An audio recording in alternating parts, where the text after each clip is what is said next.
It's my great honor to be present here at the 66th anniversary of the 3rd Infantry Division's raising of the Stars and Stripes over the Obersalzburg in what was one of the last symbolic acts of World War II, marking the end of the Nazi tyranny here in Germany.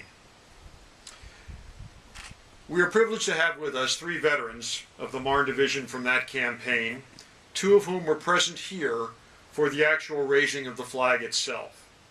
Having been drafted as replacements in 1944 and serving with the division on the campaign from Frankenthal in the Rhine Valley all the way to Salzburg in Austria. My sincerest appreciation go to you, John Miller, Bob Dutiel, John Keller, and Tina, for you for coming with your father. We are honored by your presence, and you represent all those dog-faced soldiers who served their nation so honorably in 2 world wars, in Korea, in Operation Desert Storm, Operation Iraqi Freedom, and now having completed 4 deployments to Iraq. I retired from the Army last year and had my first encounter with the Marne Division in Germany in 1994, where I served for 2 years as the Division Artillery Commander. It's an old saying that once a Marne man, always a Marne man. And when Tim and Monica Stoy offered me the chance to participate in this commemoration, I jumped at the opportunity. In my 40 years with the United States Army, I've served with many units, but none has stayed with me as much as the 3rd Infantry. As we stand here, I encourage all of you to think for a minute on the selfless service of the men of the Marne Division during the Second World War.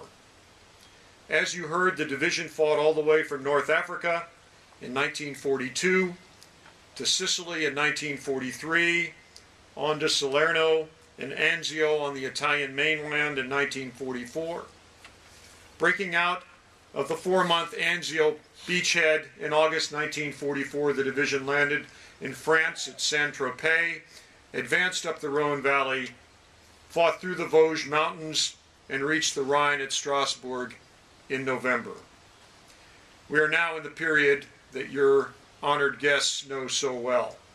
The division cleared the Colmar pocket in January, and in March 1945 smashed through the Siegfried Line near Zweibrücken, took Nuremberg in heavy fighting in April, and went on to Augsburg, Munich, and Salzburg. The 3rd Infantry, as you heard, was near Salzburg when the war began to wind down, and it was the 7th Infantry Regiment, represented here, that had the honor of capturing Hitler's retreat in these beautiful mountains. Think also that as our veterans were drafted and entered service, they knew what awaited them, but they served with courage and distinction. As Monica noted, the 3rd Division suffered more combat deaths in World War II than any other U.S. division.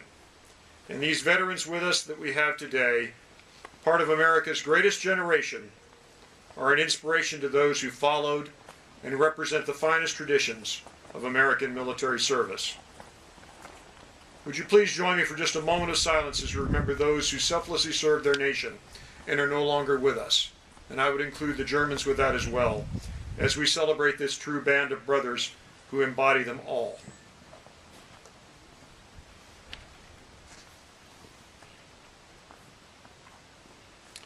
Let me conclude by noting the legacy left by these fine Marne men. After centuries of war, Europe is now fully at peace. And another cataclysm, like what happened so often in the past, is unthinkable. We have among us proud soldiers from Germany's Bundeswehr, a German army that serves with pride and distinction alongside the United States in NATO, and most recently in Afghanistan. Germany is now a major force for peace in Europe and around the world. And my current organization, the George Marshall Center, has a strong partner in Germany as we look to a better future for our children and our grandchildren in Europe and across into Eurasia. But it was young Americans like you 3 from Chicago, from Michigan, California, men and women who left home and family who shed blood for generations yet unborn, who helped make this all possible. Gentlemen, you can be justly proud of your service and what you have achieved. And obviously our commemoration today is in your honor. Rock of the Marne.